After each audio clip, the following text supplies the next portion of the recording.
Guys, আজকে আমরা চলে এসেছি ইন্ডিয়ান বাইক ড্রাইভিং স্টাডিতে। আজকে আমরা আপনাদের নতুন চিট কোডগুলো দেখাবো। আপনি ওগুলোর জন্য তৈরি থাকেন। আমাদের এই গেমের প্রথম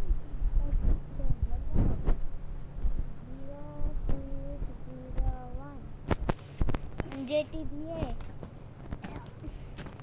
একটা বেলুন আছে, hot air balloon. Chicken, can you just get in the fencing, please? No, chicken, wait. এই যে আমাদের প্রথম চিট কোড এসেছে, একটি বেলুন।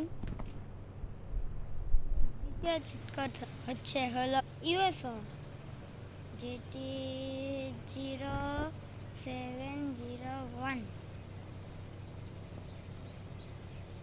সরি, ড্রাগনের চিট কোড।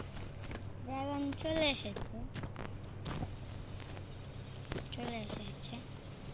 তারপর আমাদের একটি চিট কোড হলো ইউএফও। হ্যাঁ, ইউএফও চিট কোড। হ্যাঁ,